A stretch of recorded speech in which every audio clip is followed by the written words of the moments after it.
Então vamos de indicação do chat aqui. Vamos ver The War on Cuba, episódio 1. Hi, I'm Liz. Oi, Liz. People come to Havana looking for the real Cuba, and this is what they do. But this is not my Cuba. My Cuba isn't so romantic, but I'm happy here. I love my country. Cuba is safe. We've got free healthcare and education. I graduated Só tem 3 coisas que funcionam em Cuba, né? from university without paying a penny, and I became a journalist. Pero lo Que delícia. mejor que tiene Cuba es su gente. But we've got one huge problem, the economy. La situación está mala, Malísima. Fea.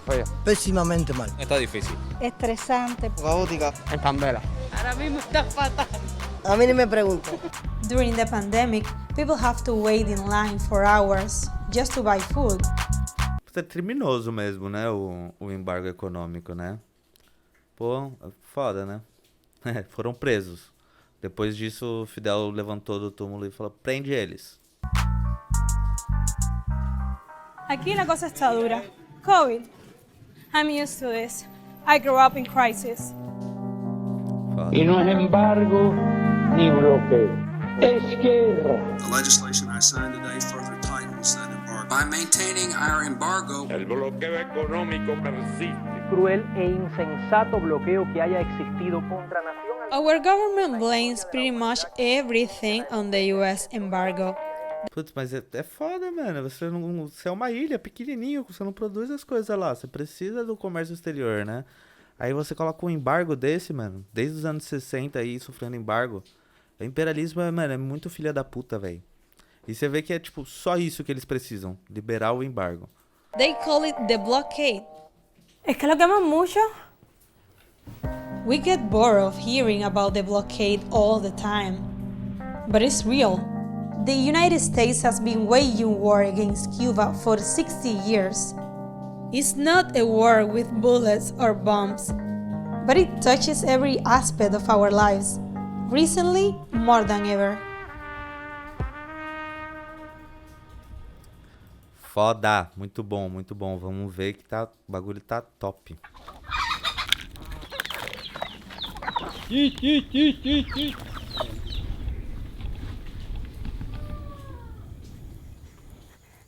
¿Cómo está Ernesto? Buenos días. ¿Está listo para trabajar en el campo hoy? Como no, voy a trabajar ahora.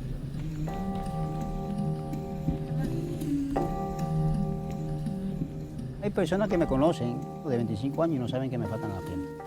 ¿Me puede mostrar sus prótesis? Sí, como no. Estas son de aluminio y fibra de plástico. No tienen ni articulación, son rígidas. Y se puede partir por aquí. Y entonces la parte del pie se puede partir también. Una vez por aquí cargando un saco de yuca, se me partió por aquí. Porque a mi hija ya te digo que cuando esto se rompe es un problema. This is where Ernesto goes to get his prosthetics, free of charge. But De graça? Não é possível. É mentira isso aí. Ernesto can't get the specialized prosthetics he needs because it's illegal for Cuba to buy them. Filhos da puta, mano. ¿Y existen unas prótesis un poco más resistentes que usted le pudieran servir más? Existen unas prótesis más resistentes, con más calidad. Caminaría mejor, incluso podía trabajar mucho más, pero no tenemos acceso a ella por el bloqueo. Mano, vai se Ernesto fuder, doesn't véi. complain. In Cuba, we've lived with scarcity for so many years, we take it for granted. The blockade is the longest trade embargo in modern history. Mano, uma ilhazinha, velho. Uma ilhazinha. Pra que tudo isso, mano? Nossa, eu vejo essas coisas, eu me revolto tanto, velho. Como eu odeio os Estados Unidos e o governo deles. It isn't motivated by concerns about human rights. It's about money and power. Until 1959, Cuba was like a US colony. Our economy was controlled by US companies, corrupt politicians, and the mafia. After the revolution, Cuba nationalized the US companies. Delícia! We claim our sovereignty, our right to govern ourselves. The government gave basic rights to the majority: women, black people, campesinos, the working class. The blockade was retaliation.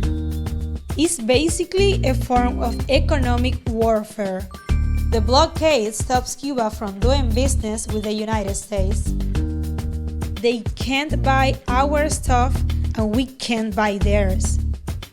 Quem que sai perdendo nessa, né?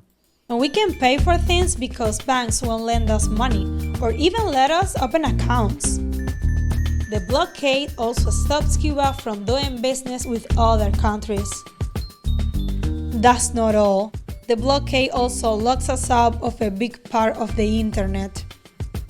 Ah, não sabia que era o bloqueio que fazia isso. Pensei que eles tinham uma preocupação mesmo em manter a segurança de informação ali. Não sabia desse negócio do bloqueio com a internet, não. We're used to getting bad news from the United States. But 5 years ago, nos llegaron por primera vez buenas noticias de la Casa Blanca. Does not serve America's interests or the Cuban people to try to push Cuba towards collapse.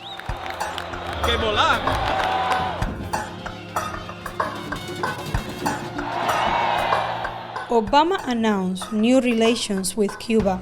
He began Pelo menos uma esse cara fez, né? Pelo amor de Deus. by loosening the blockade. US airlines and cruise ships started taking tourists to Havana. Business was booming.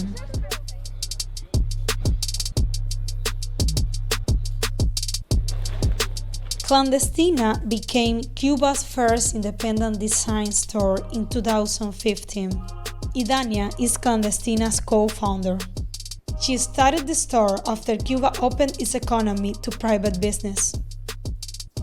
Clandestinos pretende establecer el trabajo de los jóvenes diseñadores cubanos. After Idania met Obama, Clandestina became a symbol of Cuba's new private sector. Havana was like overcrowded, celebrities, musicians, politicians, everybody. It was insane. Chanel runway, Fast and the Furious shooting, Rolling Stone concert. The mood was anything is possible, all this sense of change, and finally to be aware of I have a future here. I can stay here, I don't have to leave my country. But then Trump won the election, so...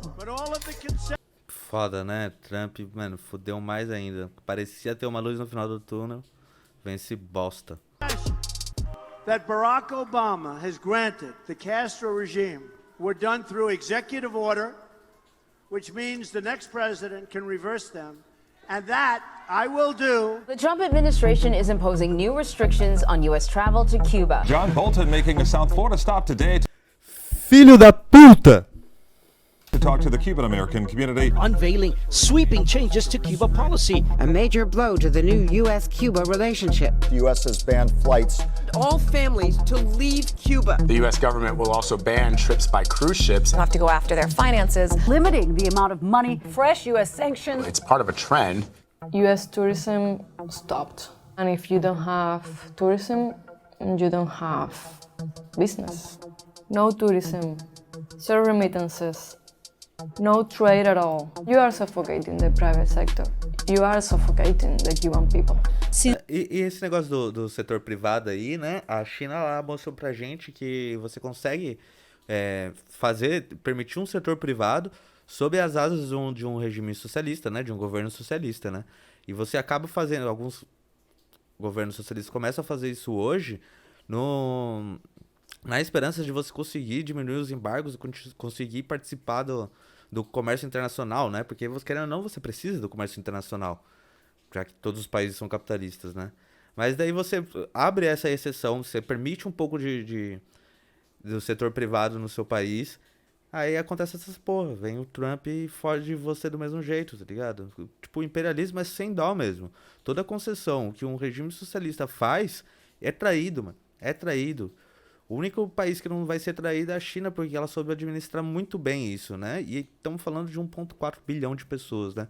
Comparado com Cuba, mano, que é uma ilha, velho. É muita sacanagem o que eles fizeram. Since COVID, things have gone from bad to worse. ¿Tiene ibuprofeno por casualidad? No, mamita, eso está en baja. ¿Y warfarina? Tampoco. ¿Y metformina? Tampoco. E eles falam que o remédio não faz parte do embargo, né? Mas na prática, tá aí, ó. Alapril? Eso está en baja. You'd think the US might loosen the embargo during a pandemic. Nope. Recently, 2 Swiss companies refused to sell Cuba ventilators because they were owned by a larger US company. Olha que absurdo, velho.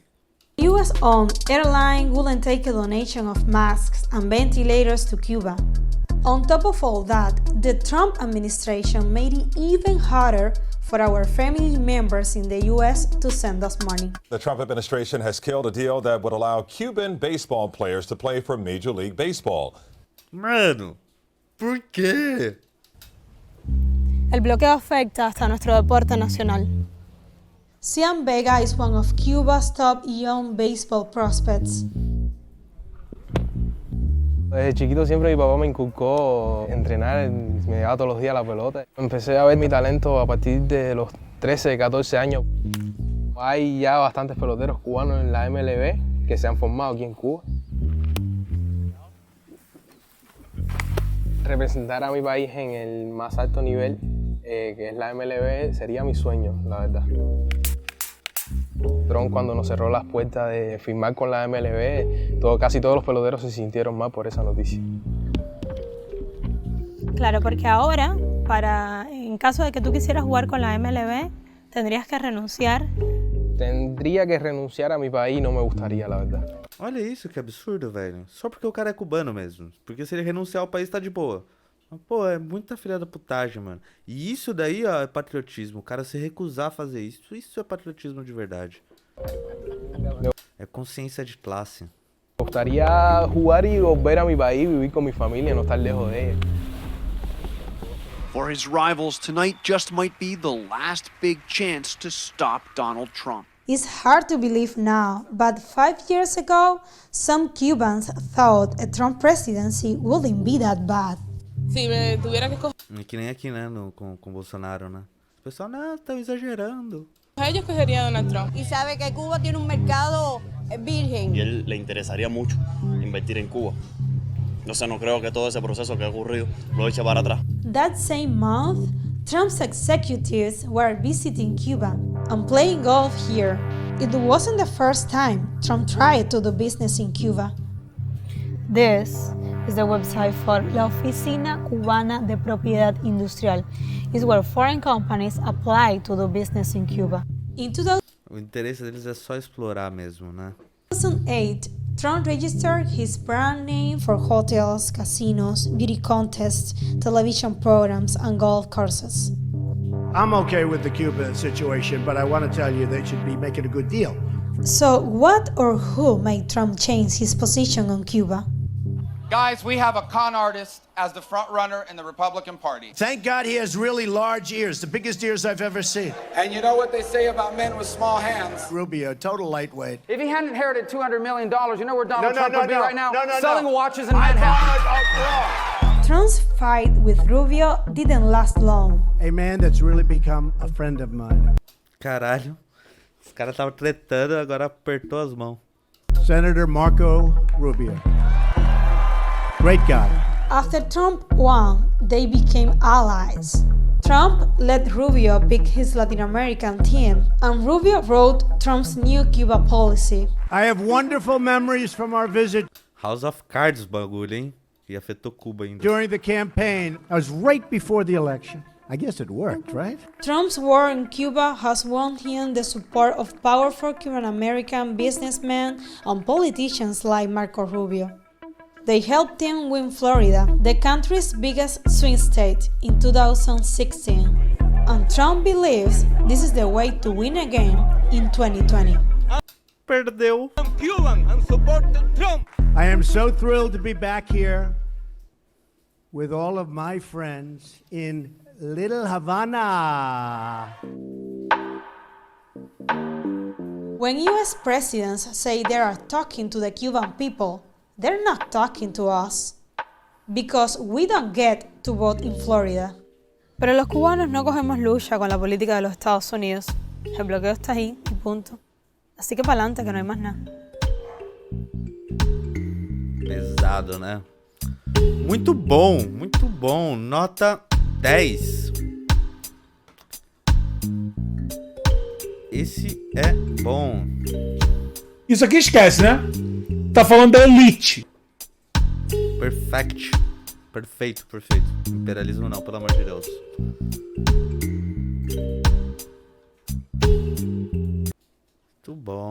Muito bom.